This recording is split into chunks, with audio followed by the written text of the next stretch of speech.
আজকে সূরাতুল হাশরের এই শেষ 3 আয়াতের তাফসীর আপনাদের সামনে উপস্থাপন করার চেষ্টা করব ইনশাআল্লাহ। কোরআনের অনেক জায়গায় আল্লাহ তাআলা নিজের পরিচয় দিয়েছেন। নিজের পরিচয় তিনি বিভিন্ন আয়াতে বিভিন্ন সূরায় পেশ করেছেন। 3টি জায়গায় খুব এক্সক্লুসিভলি আল্লাহ তাআলা নিজের পরিচয় দিয়েছেন। এক হচ্ছে সূরা বাকারার 255 নম্বর আয়াতে, মানে আয়াতুল কুরসি। এর মধ্যে 9টা বাক্য আছে, 9টা বাক্য মিলে একটা আয়াত। এই আয়াতে আল্লাহ তাআলা খুব চমৎকার ভঙ্গিমায়, চমৎকার ভাষা শৈলী ব্যবহার করে, খুব উচ্চাঙ্গের আরবি সাহিত্য দিয়ে একটি আয়াত নাজিল করেছেন। এই আয়াতটার নাম হচ্ছে আয়াতুল কুরসি। বিশ্বনবী বলেন, মান কারা আয়াতুল কুরসি দুবুরা কুল্লি সালাতিন মাকতুবাতিন লাম ইয়ামনাহু মিন দুখুলিল জান্নাতি ইল্লাল মাউত। প্রত্যেক ফরজ নামাজের পরে যে আয়াতুল কুরসি পড়বে তার জান্নাতে যাওয়ার ক্ষেত্রে আর কোনো বাধা থাকে না, একটা জিনিস ছাড়া, সেটা হচ্ছে মৃত্যু, মরণ। লোকটা মরে না তাই জান্নাতে যায় না, মরলেই জান্নাতি। এই আয়াতুল কুরসির এই আয়াতে আল্লাহ তাআলা খুব স্পষ্টভাবে নিজের পরিচয় তুলে ধরেছেন। আবার সূরাতুল ইখলাসের ভেতরে আল্লাহ তাআলা খুব চমৎকার ভঙ্গিমায় তিনি নিজের পরিচয় তুলে ধরেছেন। অনুরূপভাবে সূরা হাশরের শেষ 3 আয়াতেও আল্লাহ তাআলা খুব চমৎকারভাবে নিজের পরিচয় তুলে ধরেছেন। আওয়াজ করে পড়ুন সুবহানাল্লাহ। আমরা সূরা হাশরের শেষ 3 আয়াতের তাফসীর আজকে আমরা শুনব। আসুন আমরা আমাদের রবকে চিনে নেই। আজকের আলোচনার টপিক হচ্ছে আসুন আমাদের রবকে চিনি। আসুন আমাদের, সবাই বলুন, আসুন আমাদের রবকে চিনি। আজকের আমার ঢাকা বিভাগের প্রোগ্রাম থেকে, এই নবাবগঞ্জ বারুয়াখালীর প্রোগ্রাম থেকে আমরা আমাদের রবকে চিনে যাব ইনশাআল্লাহ। বলেন সবাই। সূরা হাশরের শেষ 3 আয়াতের একটা বিশেষ ফজিলত আছে, এটা আপনারা পড়বেন। কি ফজিলত? বিষ্ণু ইসা ইসলাম বলেন, মান ক্বালা হিনা ইউসবিহু সালাসা মাররাতিন আউযু বিল্লাহিস সামিউল আলিম মিনাশ শাইতানির রাজীম সুম্মা ক্বারাআ সালাসা আয়াতিন মিন আখিরি সূরাতিল হাশরি ওয়াক্কালাল্লাহু বিহি ৭০,০০০ মালাকিন ইউসাল্লুনা আলাইহি ওয়া ইন মাতা ফি যালিকাল ইয়াউমি মাতা শাহীদান। বিশ্বনবী মুহাম্মদুর রাসূলুল্লাহ সাল্লাল্লাহু আলাইহি ওয়াসাল্লাম ইরশাদ করেন, যে ব্যক্তি সকালবেলা 3 বার তেলাওয়াত করবে আউযু বিল্লাহিস সামিউল আলিম মিনাশ শাইতানির রাজীম, এরপরে সূরা হাশরের শেষ 3টি আয়াত তেলাওয়াত করবে, রব্বুল আলামিন ওই ব্যক্তির জন্য ৭০,০০০ ফেরেশতা নিয়োগ দিবেন, যারা সারা দিন ওই লোকের জন্য মাগফিরাতের দোয়া করবে। শুধু এখানেই শেষ নয়, বিশ্বনবী ফরমান, ওয়া ইন মাতা ফি যালিকাল ইয়াউমি মাতা শাহীদান, ওই দিন যদি ওই ব্যক্তিটা ইন্তেকাল করে, সে শহীদ হয়ে কিয়ামতের দিন আল্লাহর সামনে দাঁড়াবে। সকালবেলা যদি পড়েন 3 বার আউযু বিল্লাহিস সামিউল আলিম মিনাশ শাইতানির রাজীম 3 বার পড়ে সূরা হাশরের শেষ 3 আয়াত যদি তেলাওয়াত করেন, তাহলে আপনার জন্য আল্লাহ তাআলা ৭০,০০০ ফেরেশতা নিয়োগ করবে। সারা দিন তারা আপনার জন্য মাগফিরাতের দোয়া করবে। আর ওই দিন ইন্তেকাল করলে আল্লাহ তাআলা শহীদ হিসেবে আপনাকে কিয়ামতের দিন দাঁড় করাবে। সুবহানাল্লাহ। এত আস্তে। আবার সন্ধ্যাবেলায় যদি পড়েন, সারা রাতের জন্য ৭০,০০০ ফেরেশতা মাগফিরাতের দোয়া করবে। ওই রাতে মারা গেলে শাহাদাতের মৃত্যু নসিব হয়ে যাবে। এজন্য এই দোয়াটা পড়ার দরকার আছে না নাই?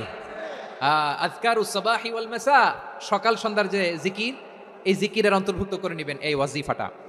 যে হাদিসটা বর্ণনা করলাম সুনানে তিরমিজির হাদিস, যদিও হাদিসটা সনদের দিক থেকে দাঈফ, কিন্তু মুহাদ্দিসিনে ইকরাম বলেছেন যেহেতু এটা ফাজাইলুল আমালের হাদিস, এটা পড়ার ক্ষেত্রে কোনো নিষেধাজ্ঞা নাই, এটা পড়া যাবে। সো সকাল সন্ধ্যা যদি সুযোগ হয় এই ওয়াজিফাটা যেন আমরা পড়ি।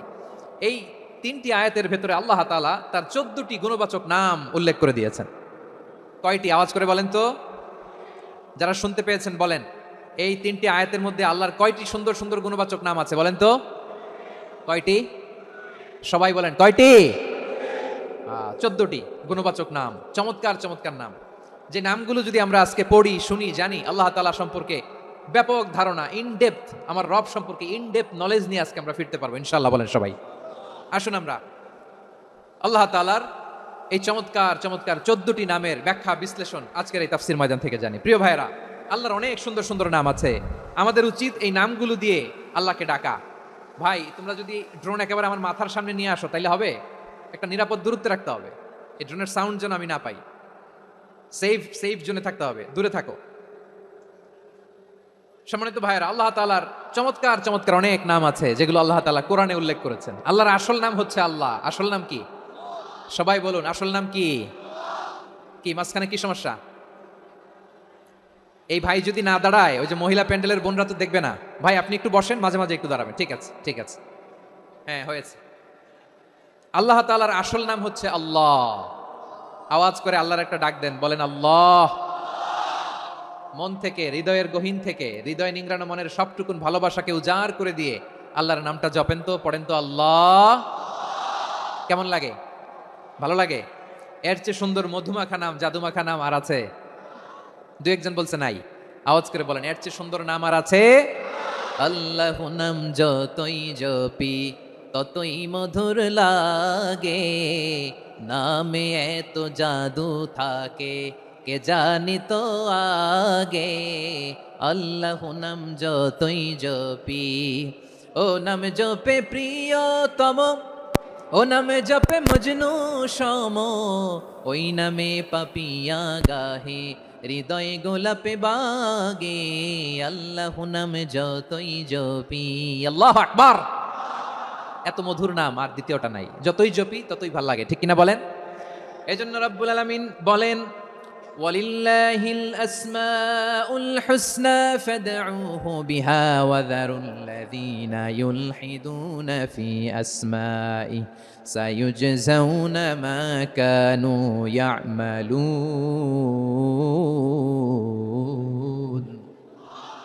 আল্লাহ বললেন, আমার অনেক সুন্দর সুন্দর নাম আছে, অনেকগুলো গুণবাচক সুন্দরতম নাম আছে, তোমরা এই নামগুলো ধরে আমি আল্লাহরে ডাকো। আর যারা আমি আল্লাহর নামের বিকৃতি ঘটায় তাদেরকে তোমরা বর্জন করো, আর তারা দুনিয়াতে যা করেছে আখিরাতের ফল তারা ঠিকই পাবে। সুবহানাল্লাহ বলো। আল্লাহর অনেক সুন্দর সুন্দর নাম আছে, এগুলো ধরে ডাকতে বলা হয়েছে। আর যারা আল্লাহর নামের বিকৃতি করে তাদেরকে বর্জন করতে বলা হয়েছে। আপনি আল্লাহর নামের জিকির যখন করবেন, আপনি আমার আল্লাহর নামের বিকৃতি করতে পারবেন? বারোয়াখালীর ভাইরা বুঝে থাকলে আওয়াজ দেন, আল্লাহর নামের বিকৃতি করা যাবে? আপনি যখন জিকির করবেন স্পষ্ট শব্দে আল্লাহর নামটা বোঝা যেতে হবে। সুবহানাল্লাহ, ওয়ালহামদুলিল্লাহ, লা ইলাহা ইল্লাল্লাহ, আল্লাহু আকবার। একসাথে মিলিয়ে করেন অথবা আলাদা আলাদা করেন, অথবা শুধু আল্লাহ আল্লাহ এই নামের জিকিরও যদি করেন স্পষ্ট বোঝা যাইতে হবে। আল্লাহর নামের বিকৃতি করা যাবে, কিন্তু আল্লাহর নামের বিকৃতি করে জিকির এদেশে আছে না নাই? আছে। দেখবেন জিকিরের মধ্যে হুই হুই হুই হুই হুই এরকম করতেছে, আছে না নাই? সবাই মিলে লাফাচ্ছে, দফাচ্ছে, মাথা ঝুলাচ্ছে, আর কি কি যেন বলে, ওইটার মধ্যে আমি আল্লাহর নাম খুঁজে পাই না, এরকম আছে না নাই? হ্যাঁ, হই হই করে কিম্ভূত কিমাকার অদ্ভুত আওয়াজ করে তারা জিকির করে, সেখানে আল্লাহর নাম নাই। এই জিকির আল্লাহর কাছে গ্রহণযোগ্য হবে? আল্লাহ বলেন, ওয়াযারুল্লাযীনা ইউলহিদুনা ফি আসমাইহি, খবরদার আমার নামের যারা বিকৃতি ঘটায় তাদেরকে তোমরা বর্জন করো। এজন্য জিকির যখন করব সুস্পষ্টভাবে আল্লাহ তাআলার নাম সেখানে থাকতে হবে, ঠিক কিনা বলেন? আবার আল্লাহ বলেন, যেমন মনে চায় তেমন জিকির তোমরা করো না।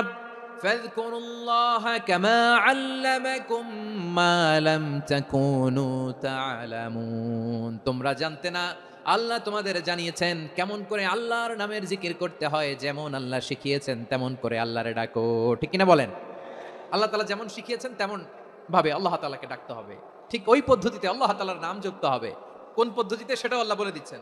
আল্লাহ তাআলা বললেন, ওয়াজকুর রাব্বাকা ফি নাফসিকা তাদাররুআন ওয়া খীফাতান ওয়া দুনাল জাহরি মিনাল কওলি বিল গুদুওয়ি ওয়াল আসাল ওয়া লা তাকুম মিনাল গাফিলিন। খবরদার আল্লাহর নামের জিকির করো, আল্লাহকে ডাকো।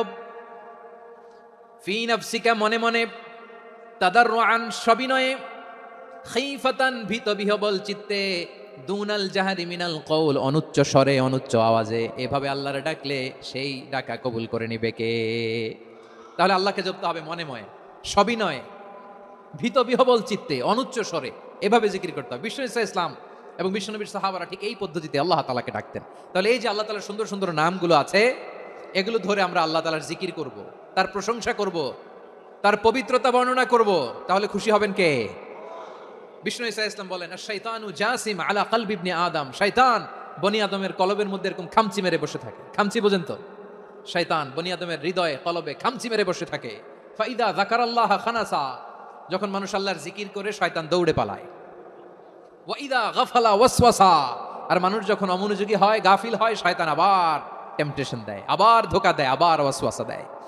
এজন্য বিশ্বনবী বলতেন, লা ইয়াজালু লিসানুকা রাতবান মিন যিকরিল্লাহ, সব সময় প্রতি মুহূর্তে সর্বক্ষণে তোমার জিহ্বাটা আল্লাহর জিকির দিয়ে ভিজা রাখবা, আল্লাহর জিকির দিয়ে সিক্ত রাখবা, তাহলে কবুল করবে কে? সবাই পড়েন সুবহানাল্লাহ, আলহামদুলিল্লাহ, লা ইলাহা, সুবহানাল্লাহ, আলহামদুলিল্লাহ, লা ইলাহা ইল্লাল্লাহ, লা ইলাহা ইল্লাল্লাহু মুহাম্মাদুর রাসূলুল্লাহ সাল্লাল্লাহু আলাইহি ওয়াসাল্লাম। প্রিয় ভাইরা, আল্লাহ তাআলার অনেকগুলো নাম আছে। আল্লাহ তাআলার এই নামগুলো ধরে তার নাম আমাদের ডাকতে হবে, জপতে হবে। বিষ্ণু ইসা ইসলাম বলেন, ইন্না লিল্লাহি তিসআতাও ওয়া তিসঈনা ইসমান মিআতান ইল্লা ওয়াহিদা। আল্লাহর রয়েছে 99টা নাম, এক কম 100। এক কম, হ্যাঁ, আমরা বাংলায় বলি না যে এক কম 100, মানে আসলে কয়টা? 99টা। বিশ্বনবী বলেন আল্লাহর 99টা নাম আছে, মিআতান ইল্লা ওয়াহিদা, এক কম 100। মান আহসাহা দাখালাল জান্নাহ, যে ব্যক্তি 99 নাম মুখস্থ করে তার সিনার ভেতরে রাখবে, আল্লাহ তাআলা তাকে জান্নাত দিয়ে ধন্য করে দেবে। এবার বলেন, আল্লাহর নামগুলো জানার দরকার আছে না নাই? না, এই নামগুলো আমরা জপব, মুখস্থ করব। এই নামগুলো আগে আয়ত্ত করতে হবে। এই নামের যে অর্থ সেটা অনুধাবন করতে হবে। এই নামের যে দাবি সেটা মানতে হবে। সিবগাতাল্লাহ ওয়া মান আহসানু মিনাল্লাহি সিবগা ওয়া নাহনু লাহু আবিদুন। আল্লাহর রঙে রঙিন হইতে হবে। আমার আল্লাহ দয়ালু, আমরাও দয়ালু হতে হবে। আমার আল্লাহ সহনশীল, আমরাও সহনশীলতার চর্চা করতে হবে। আমার আল্লাহ মেহেরবান, আমরাও মেহেরবান হতে হবে। বিষ্ণু ইসা ইসলাম আল্লাহর এই চমৎকার সুন্দরতম নামগুলো ধরে ধরে আল্লাহর কাছে চাইতেন। আপনি যখন দোয়া করবেন, আল্লাহর নামগুলো ধরে যদি দোয়া করেন, আল্লাহ ওই দোয়া ফিরায় দেয় না। সুবহানাল্লাহ বলেন। আপনি যদি দোয়ার মধ্যে বলেন ইয়া রহমান, সবাই বলেন ইয়া রহমান, ইয়া রহিম, ইয়া হাইয়্যু, ইয়া কাইয়্যুম। আল্লাহর চমৎকার নামগুলো ধরে ধরে যদি আল্লাহর কাছে ফরিয়াদ করেন, আল্লাহর নামগুলো ডাকেন, আপনার দোয়া মুহূর্তেই কবুল করবে কে? বিষ্ণু ইসা ইসলাম এভাবে আল্লাহর নামগুলো ধরে ধরে জিকির করতেন, আল্লাহর নাম জপতেন। তিনি বলতেন, আসআলুকা বিকুল্লি ইসমিন হুয়া লাক, আল্লাহ তোমার যত নাম আছে সব নামের ওসিলায় তোমার কাছে ফরিয়াদ করি, সব নামের ওসিলায়। আনজালতাহু ফি কিতাবিক, যে নাম তুমি তোমার কিতাবে নাজিল করেছো। আও আল্লামতাহু আহাদাম মিন খালকিক, অথবা তোমার কোন সৃষ্টিকে তোমার নাম তুমি জানিয়েছো। আও ইস্তাসারতা বিহি ফি ইলমিল গায়বি ইনদাক, অথবা গায়েবের জ্ঞানে তুমি তোমার নিজের জন্য ওই নামগুলো সংরক্ষিত রেখে দিয়েছো। সব নামের ওসিলায় তোমার কাছে চাই। সুবহানাল্লাহ পড়েন। তার মানে আল্লাহ তোমার যে নামগুলো আমরা জানি এগুলার ওসিলায়ও চাই, যে নামগুলো আমরা জানি না সেগুলোর ওসিলায়ও চাই। আল্লাহর সব নাম আল্লাহ আমাদেরকে জানায় নাই, কিছু নাম জানিয়েছেন, কিছু নাম তিনি জানান নাই। সুবহানাল্লাহ বলেন।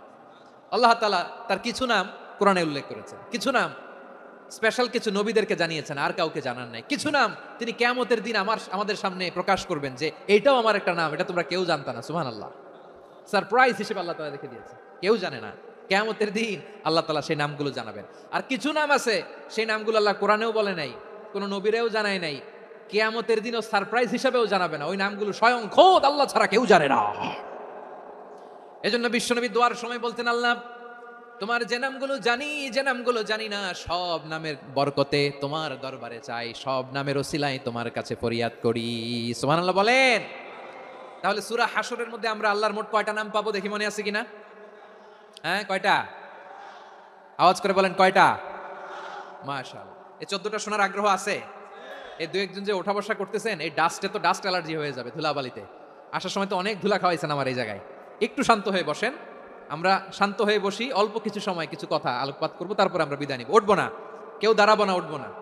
সেই গতকাল থেকে, গত রাত থেকে আমি দেখেছি তো আপনাদের কাণ্ড কারখানা, ভিডিওতে দেখেছি, কাঁথা বালিশ নিয়ে গত রাতে চলে আসছে। তো অনেক কষ্ট করে অনেক সময় অপেক্ষা করেছেন, আর অল্প কিছু কয়েক মিনিট আপনারা বসেন, আমরা একসাথে বিদায় নেব ইনশাআল্লাহ। তাহলে প্রিয় বারুয়াখালীবাসী, বলেন তো সূরা হাশরের শেষ 3 আয়াতে আল্লাহর কয়টা নামের দেখা মিলবে? সবাই একসাথে আওয়াজ করে, কয়টা? আসুন আমরা শুরু করে দিই। আল্লাহ তাআলা বলছেন, হুয়াল্লাহুল্লাযী লা ইলাহা ইল্লা হুয়া আলিমুল গায়বি ওয়াশ শাহাদাতি হুয়ার রহমানুর রহিম। আল্লাহ বলেন হুয়াল্লাহ, তিনি হলেন আল্লাহ, আল্লাযী লা ইলাহা ইল্লা হু, তিনি ছাড়া কোনো ইলাহ নাই। আছে নাকি? বারুয়াখালীবাসী আওয়াজ করে বলেন তো দেখি, আমাদের ইলাহ কয়জন? আরো জোরে বলেন। একজন হইলে ভালো না বেশি হইলে ভালো? ওয়া ইলাহুকুম ইলাহু ওয়াহিদুন লা ইলাহা ইল্লা হুয়ার রহমানুর রহিম। আল্লাহ বলেন তোমাদের ইলাহ হলো একজন, তিনি ছাড়া কোনো ইলাহ নেই, তিনি দয়াময়, তিনি মেহেরবান। ইলাহ যদি একজন না হয়ে দুইজন হতো, ঝামেলা আছে না নাই? লাউ কানা ফীহিমা আলিহাতুন ইল্লাল্লাহু লাফাসাদাতা, আকাশ এবং জমিনের মধ্যে ইলাহ একজন না হয়ে যদি মাত্র দুইজন হতো, আকাশ জমিন ভেঙে খান খান হয়ে যেত। ঠিক কিনা বলেন? দুইজন ইলাহ হইলে খান খান হয়ে যেত। আমাদের রব একজন হইলে ভালো না বেশি হইলে ভালো? কথা বুঝতেছেন? আরে একজনেরই তো মন জোগায় চলতে পারি না, ঠিক কিনা? হ্যাঁ, একজন, তিনি যে আদেশগুলো দিয়েছেন আমাদের দুর্বলতার কারণে আমরা তো পারি না। যদি 10 জন হইতো, ওই 10 জনের হ্যাপি করতে পারতাম, তাদেরকে স্যাটিসফাই করা যেত এত সহজে। 10 জনের 10 নিয়ম থাকতো। একজন বলতো আমার সেজদা দিবি সকালে, আরেকজন বলবে আমার জন্য নামাজ পড়বি 3 বার, আরেকজন বলবে আমার জন্য যাকাত দিবি এতবার, আরেকজন বলতো আমার জন্য কুরবানি দিবা এতবার। তাহলে আমাদের জন্য কঠিন হয়ে যেত, ঠিক কিনা? যদি ইলা একজন না হয়ে একাধিক হতো, একজন বলতো না আমি মহাবিশ্ব এভাবে চালাবো, আরেকজন বলতো না আমার মন চায় এভাবে, আমি এভাবে চালাবো, একজন বলতো সূর্য আমি পূর্ব দিকে উঠাবো, আরেকজন বলতো না আমি দক্ষিণ দিকে উঠাবো, আরেকজন বলবে না আমি উত্তর দিকে উঠাবো। এরকম আছে না নাই? ঝামেলা লেগে যেত। এজন্য বেশি রব হইলে আমাদের জন্য ঝামেলা, খোদা বেশি হইলে আমাদের লস। একজন হওয়াতে আমরা বেঁচে গেছি। বারুয়াখালীবাসী আওয়াজ করে না, কথা বলে না। রব খোদা একজন হওয়াতে আমাদের সুবিধা হয়েছে না। এজন্য আল্লাহ বলেন লা ইলাহা ইল্লাহু, তিনি ছাড়া তোমাদের কোনো ইলাহ নাই, তিনি একজন। লা ইলাহা ইল্লাহু আলিমুল গায়বি ওয়াশ শাহাদা, তিনি প্রকাশ্যেরও মালিক অপ্রকাশ্যেরও মালিক। তিনি যেটা ওপেন এটাও জানেন, যেটা গোপন সিক্রেট ওইটাও জানেন।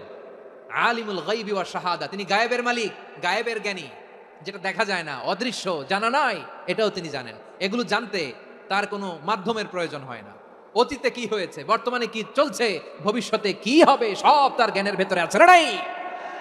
এজন্য আল্লাহ বললেন আলিমুল গায়বি ওয়াশ শাহাদা, তিনি গায়েবের জ্ঞান রাখেন, তিনি দৃশ্য জগতের জ্ঞান রাখেন, তিনি প্রকাশ্য জগতের জ্ঞান রাখেন, তিনি গোপন জগতের জ্ঞান রাখেন। তার কাছে কোনো কিছু গোপন নাই, ঠিক কিনা বলেন? হুয়ার রহমানুর রহিম, তিনি হলেন দয়াময়, তিনি হলেন মেহেরবান। এই যে শুরু হলো 14 নামের প্রথম দুইটা, আর রহমান আর রহিম। হুয়ার রহমানুর রহিম, তিনি হলেন the most gracious, the most merciful, তিনি দয়াময়, তিনি অতিশয় মেহেরবান। সুবহানাল্লাহ বলেন। তার দয়ার কোনো শেষ নাই, তার মায়ার কোনো শেষ নাই আল্লাহ। তাহলে 14টা নামের মধ্যে কয়টা পাইলাম? একটা কি? আর রহমান। বারোয়াখালীবাসী বুঝে থাকলে আওয়াজ করে বলেন প্রথমটা কি? 2 নাম্বার আর রহিম। আওয়াজ করে বলেন 2 নাম্বার। আওয়াজ করে সবাই গলা ছেড়ে দিয়ে উত্তর দেন তো, প্রথম নামটা কি? দ্বিতীয় নামটা? আর রহিম।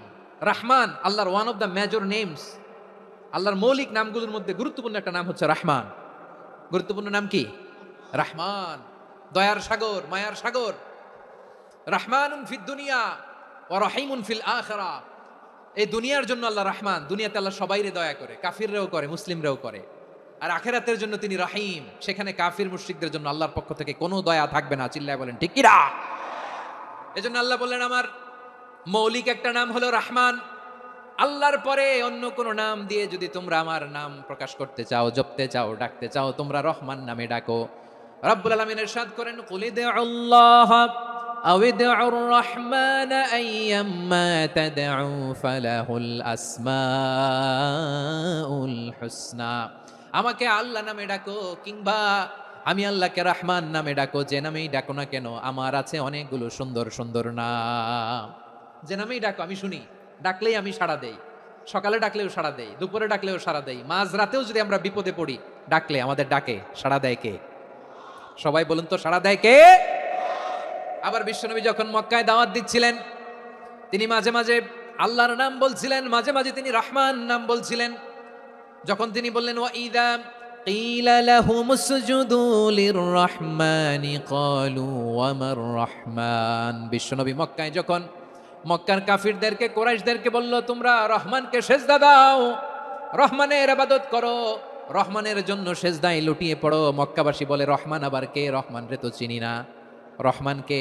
আল্লাহ চিনি, রহমান চিনি না। মক্কাবাসী কি বলে? কারে চিনে? আল্লাহরে চিনে। কারে চিনে না?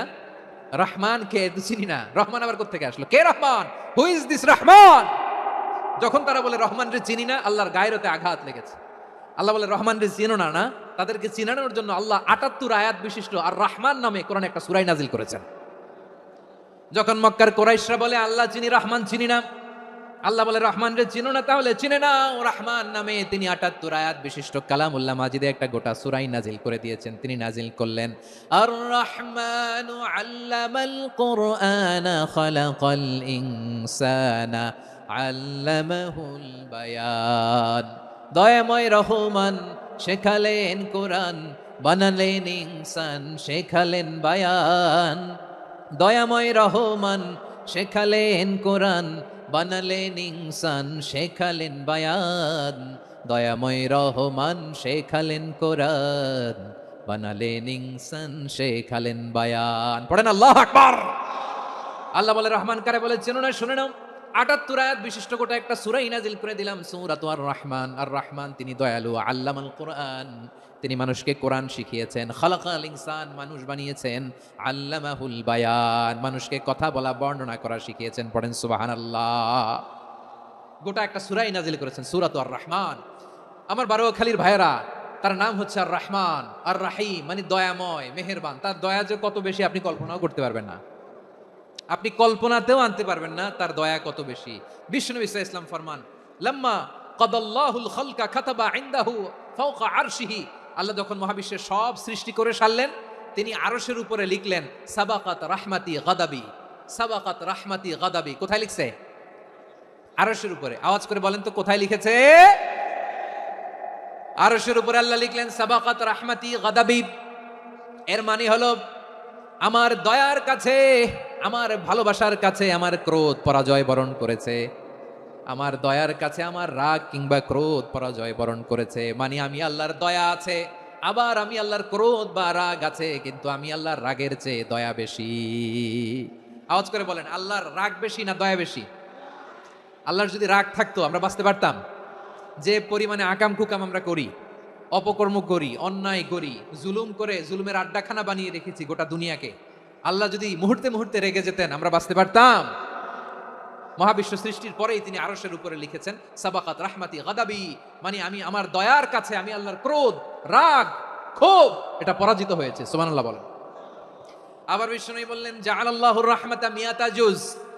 আল্লাহ দয়ার ভালোবাসাকে ১০০ টুকরা করলেন, ৯৯ টুকরা দয়া মায়া ভালোবাসা আল্লাহ নিজের কাছে রেখে দিলেন, আর ১ টুকরা দয়া মায়া ভালোবাসা আল্লাহ গোটা বিশ্বের সবার মাঝে ঢেলে দিলেন।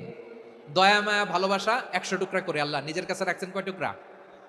সবাই বলেন ৯৯ টুকরা। আর গোটা বিশ্বের সবার মাঝে ভাগ করে দিয়েছেন কয় টুকরা? এবার এই ১ টুকরার নমুনা দেখেন তো পৃথিবীতে। স্বামী স্ত্রীর জন্য কত ভালোবাসা, বন্ধু বন্ধুর জন্য কত ভালোবাসা, গার্লফ্রেন্ড বয়ফ্রেন্ডের জন্য গলায় ফাঁস লাগায়, আছে না নাই? এই এখন গলার আওয়াজ বাড়ছে ইয়াংদের। হুজুর এখন গার্লফ্রেন্ড বয়ফ্রেন্ডের ভিতরে ঢুকছে, এখন আমরা আছি হুজুর। জেগে উঠছে বারোয়াখালী। দেখেন এই তো কয়েকদিন আগেই তো, কত বছরের ১২ না কত বছরের এক মেয়ে, কত বছর? ১১। ওই দেখেন সব মুখস্থ দুষ্টগুলার, আর কিছু মুখস্থ না থাকলে এগুলো মুখস্থ। ১১ বছরের, তারে কি বলবো, তরুণীও তো না, কিশোরী। এই কিশোরী ভালোবাসার টানে বাপ মা থুইয়া চলে গেছে কোথায়? দেখেন ভালোবাসার আল্লাহ ১০০ টুকরা করেছেন, ৯৯ টুকরা ভালোবাসা আল্লাহ নিজের জন্য রেখেছেন, ১ টুকরা আমাদের সবাইকে ভাগ করে দিয়েছে। যত পাখি আছে পৃথিবীতে, যত মাছ আছে, যত প্রাণী আছে, যত মানুষ আছে, যত জিন আছে, আমরা সবাই মিলে পেয়েছি ভালোবাসার কয় টুকরা?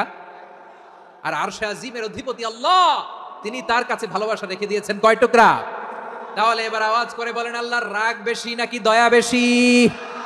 আল্লাহ তুমি দয়ার সাগর রহমানুর রহিম, তোমার দয়ায় পূর্ণ আমার সারা নিশিদিন। সবাই পড়েন আল্লাহ তুমি দয়ার সাগর রহমানুর রহিম, তোমার দয়ায় পূর্ণ আমার সারা নিশিদিন। আল্লাহু আকবার। আল্লাহ বলেন রাহমাতি ওয়াসিআত কুল্লা শাই, গোটা বিশ্বের সব জায়গায় আমি আল্লাহর রহমত বিস্তৃত, এমন কোন জায়গা নাই যেখানে আমি আল্লাহর রহমত নাই। ঠিক কিনা বলেন? এমন কোন জায়গা নাই আমি আল্লাহর রহমত নাই। আমি আল্লাহর রহমত ছাড়া গাছের একটা পাতা নড়ে না, আমি আল্লাহর দয়ার রহমত ছাড়া গাছের একটা পাতা পড়ে না, আমি আল্লাহর দয়ার রহমত ছাড়া আকাশ থেকে এক ফোঁটা বৃষ্টি ঝরে না। তিনি হলেন রহমান, তিনি হলেন রাহিম। ঠিক কিনা বলে? আল্লাহরে চিনতেছেন? আলোচনার বিষয় কি? আসুন আমাদের রবকে চিনি। তিনি হলেন আর রহমান, তিনি হলেন আর রাহিম। তার দয়ার কোনো শেষ নাই, তার মায়ার কোনো শেষ নাই। বনি ইসরাইলের এক লোক 500 বছর আল্লাহর ইবাদত করেছে। কয় বছর? কোথায় জানেন? সাগরের মাঝখানে এক পাহাড়, ওই পাহাড়ের উপরে বসে 500 বছর টানা আল্লাহর ইবাদত। দিনে আর রাতে একবার করে নিচে নামতেন। সেখানে আল্লাহ তাআলা পাথরের ভেতর থেকে তার জন্য মিঠা পানির ব্যবস্থা করে দিয়েছেন, আর একটা ডালিম গাছের ব্যবস্থা করে দিয়েছেন। সকালে নামলে একটা টসটসে ডালিম, রাতে নামলে টসটসে ডালিম। এগুলো খেয়ে খেয়ে 500 বছর সে আল্লাহর ইবাদত করেছে। আর সে আল্লাহর কাছে বলেছে, আল্লাহ আমি যখন মারা যাব সেজদারত অবস্থায় যেন মারা যাই। ঠিকই আল্লাহ সেজদারত অবস্থায় সাইয়েদনা আজরাইলকে পাঠিয়ে দিলেন। সেজদারত অবস্থায় লোকটা মারা গেল। 500 বছর ইবাদতের পরে আল্লাহর দরবারে কিয়ামতের কঠিন ময়দানে যখন লোকটা হাজির হয়ে যাবে, আল্লাহ বলবেন আদখিলু আবদি আল জান্নাতা বিরহমাতি, আমার বান্দাকে আমার দয়া, আমার ভালোবাসা দিয়ে জান্নাতে ঢুকায়া দাও। 500 বছর ইবাদত করছে তো আমার দয়ায় আমার বান্দারে জান্নাত দাও। এই বান্দা বলে বালবি আমালি, আল্লাহ তোমার দয়া লাগবে কেন? আমি আমার আমল দিয়ে জান্নাতে যেতে চাই। কি দিয়ে? কথা বুঝে নাই বোধহয়। আল্লাহর এই বান্দা কি দিয়ে জান্নাতে ঢুকতে চায়? আমল দিয়ে। আল্লাহ বলছে আমার দয়ায় আমার বান্দারা জান্নাতে নিয়ে যাও ফেরেশতারা। এ বলে আল্লাহ তোমার দয়া লাগবে কেন? সেজদা তো কম দেই নাই, জিকির করতে করতে 500 বছর শেষ করে দিলাম, আবার তোমার দয়া লাগবে? আমি তো আমার আমলেই জান্নাতে যেতে পারি। আল্লাহ বলবেন তাই, ঠিক আছে, আমি চাইলাম দয়া দিয়ে জান্নাত দিব, তুমি চাইলে আমল দিয়ে ঢুকবা, ঠিক আছে, তোমার আমল আর আমার যে দয়া দুইটার একটু মাপ দেই। তোমার 500 বছরের ইবাদত এক পাল্লায় রাখো। আর আল্লাহ বললেন আমি যে দয়া করে এই দুনিয়ার নাজ নেয়ামত বিউটি সৌন্দর্য দেখার জন্য তোমার দুটা চোখ দিয়েছিলাম, দুটা নয় একটা চোখ আরেক পাল্লায় রাখো। রাখা হবে, দেখা যাবে ওই 500 বছরের ইবাদত হালকা হয়েছে আর মুহূর্তের মধ্যে আল্লাহর দেয়া একটা চোখের নেয়ামত ভারী হয়ে গিয়েছে। আল্লাহ বলবেন তোমার কথা মতো মাপ দেয়া হলো, এবার ফলাফল দেখো, হিসাব বলে তুমি এখন জাহান্নামে যাবা, go to the hell fire, যাও এবার জাহান্নামে যাও। মাপ চোখে যখন আসছো আমার সাথে হিসাব ক্যালকুলেশন, যাও তুমি এবার জাহান্নামে যাবা। এবার লোকটা কাচুমাচু করে বলে আল্লাহ আমি বুঝি নাই, আল্লাহ আমি বুঝতে পারি নাই, খেয়াল করি নাই, তুমি আমারে ক্ষমা করো, তুমি আমারে মাফ করো। ও আল্লাহ এবার আমি টের পেয়েছি, এবার আমি বুঝতে পেরেছি তোমার দয়া ছাড়া দুনিয়ায় কেউ জান্নাতে যেতে পারবে না, কেউ পারবে না। আল্লাহ বললেন ওরে গোলাম তুই তো কিছুই ছিলি না, অস্তিত্বহীনতা থেকে তোরে অস্তিত্বে আনলো কে? ওই ছোট্ট শুক্রাণু থেকে মায়ের পেটে 9 মাস ধরে খাবার দিয়েছে কে? আবার সুস্থতার সাথে দুনিয়ার বুকে তোরে ডেলিভারির ব্যবস্থা করে দিল কে? আবার তোর মায়ের বুকের ভেতরে 2টা খাবারের লাইনের ব্যবস্থা করে দিল কে? আবার তোকে শৈশব পেরিয়ে কৈশোর, কৈশোর পেরিয়ে তারুণ্য, তারপরে যৌবন, এগুলো দান করলো কে? তার চেয়ে বড় কথা পাহাড়ের মাঝখানে সাগরের মাঝখানে 500 বছর ইবাদত করার শক্তি তোর গায়ে দিয়েছে কে? এই সাগরের মধ্যে লোনা পানি লবণের পানি মুখে দেয়া যায় না, সেখান থেকে আমি পাহাড়ের ভেতর থেকে মিঠা পানির ব্যবস্থা করে দিলাম, ওই জায়গায় তোরে রিজিকের বন্দোবস্ত করলো কে? সকাল বিকাল 2 বেলা টসটসে ডালিম খাওয়ার ব্যবস্থা করে দিল কে? তোর আবদার ছিল আল্লাহ আপনি আমার সেজদারত অবস্থায় রুহু কবজ করবেন, তোর শেষ আবদারটাও পূরণ করেছে কে? ও গোলাম আমার রহমতের তুলনায়, আমার নেয়ামতের তুলনায় তোর 500 বছরের ইবাদতের কোনো ওজনই হবে না। গোটা বিশ্বের কেউ কোনোদিন আমার জান্নাতে ঢুকতে পারবে না আমি আল্লাহর দয়া ছাড়া। হুয়ার রহমানুর রহিম, তিনি দয়াময়, তিনি মেহেরবান। জিব্রাইল আলাইহিস সালাম বিশ্বনবীর এই লম্বা হাদিসটা যখন শোনালেন, আমি যা যা বলছি এটা বিশাল এক হাদিসের অনুবাদ। বললেন ইয়া মুহাম্মদ এই দুনিয়ার সবটাই চলে আল্লাহর রহমত দিয়ে। হাদিসের শেষ কথা, সব চলে আল্লাহর কি দিয়ে? তখন বিশ্বনবী সাহাবাদের বললেন ও সাহাবারা শোনো, আল্লাহর জান্নাতে কেউ কোনোদিন প্রবেশ করতে পারবে না তার রহমত ছাড়া। সাহাবারা বললেন ইয়া রাসূলুল্লাহ আপনিও না, আপনিও কি আল্লাহর রহমত ছাড়া প্রবেশ করতে পারবেন না? বিশ্বনবী বললেন না আমিও না, আমি বিশ্বনবীও আল্লাহর জান্নাতে আল্লাহর রহমত ছাড়া ঢুকতে পারবে না, তবে কিয়ামতের দিন আল্লাহর রহমত আমার চারদিকে বেষ্টনী দিয়ে থাকবে। আল্লাহ নিজের পরিচয় দিয়ে বললেন আলিমুল গায়বি ওয়াশ শাহাদাতি হুয়ার রহমানুর রহিম, আমি হলাম রহমান, আমি রহিম। আল্লাহরে চিনছেন? ওবারখালীর ভাইয়েরা আপনার রবকে চিনতে পারতেছেন? তিনি দয়ার সাগর, তিনি মায়ার সাগর। তার দয়ার সাগর যে কত বড় আপনার কল্পনাতেও নাই।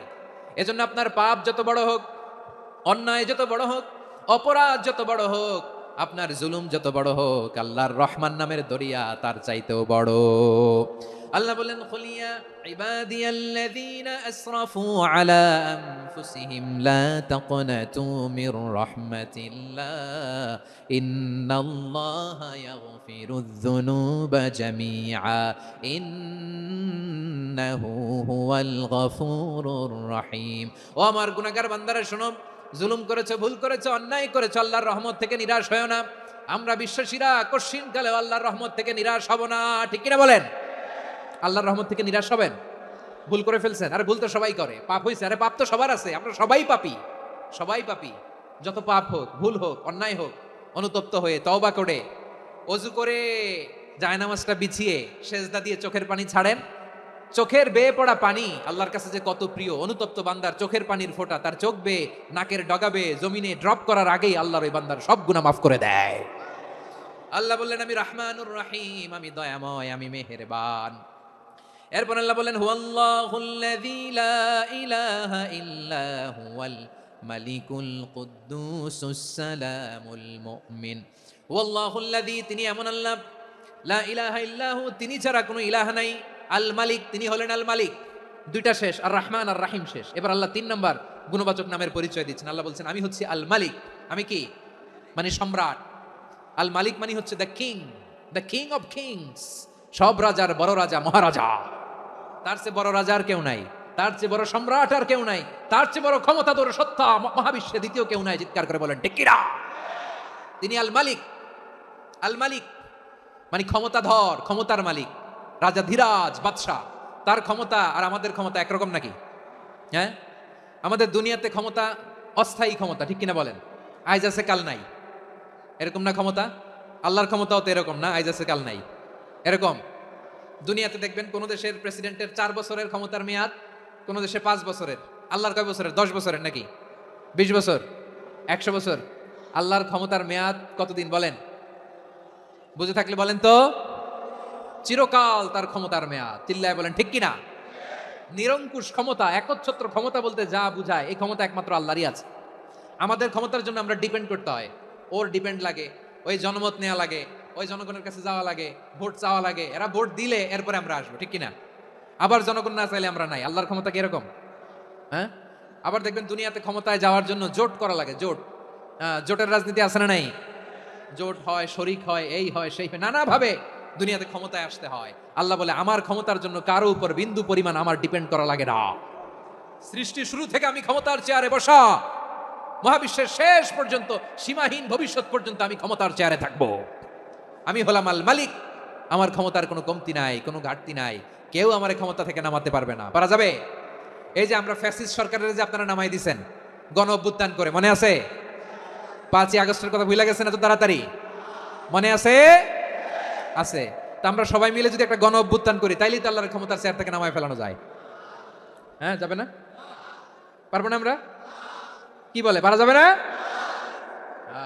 আচ্ছা, আমরা না হয় পারলাম না, জিন জাতি যদি আমাদের সাথে জয়েন করে, ম্যানকাইন্ডের সাথে জিনকাইন্ড, ইফ দে জয়েন আস, সবাই মিলে একটা গণ অভ্যুত্থান, রেভলিউশন, ডেমনস্ট্রেশন, প্রোটেস্ট, সবাই মিলে যদি একটা অভ্যুত্থান করি, তাইলেই তো আল্লাহর ক্ষমতা শেষ। আওয়াজ করে বলেন, তাইলেই কি আল্লাহর ক্ষমতা শেষ হবে? এই যে বারুয়াখালীর ভাইরা, এদিকে কি হচ্ছে আমি তো দেখতে পাচ্ছি, এরকম হলো কেন? তোমরা খালি বোতল ছুড়লা কেন 2-1 জনের উপরে? হ্যাঁ, আমার দিকে তাকাও। প্রিয় ভাইরা, শান্ত হন, আমার দিকে তাকান, আর অল্প কয়েক মিনিট আমার দিকে তাকান। কেউ কিছু ছুঁড়ে মারবেন না কারো দিকে, মেহরবানি করে আমার দিকে তাকান।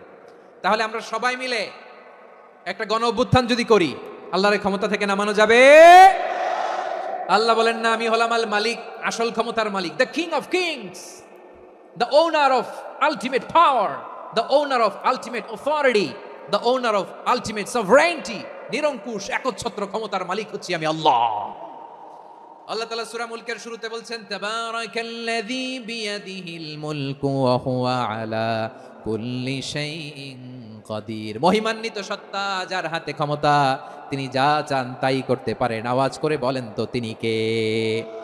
আবার আল্লাহ বলেন, কুলিল্লাহুম্মা মালিকাল মুলকি তুতিল মুলকা মান তাশাউ ওয়া তানজিউল মুলকা মিম্মান তাশা ওয়া তুইজ্জু মান তাশাউ ওয়া তুযিল্লু মান তাশাউ বিয়াদিকাল খায়র ইন্নাকা আলা কুল্লি শাইইন কাদির। আল্লাহু আকবার।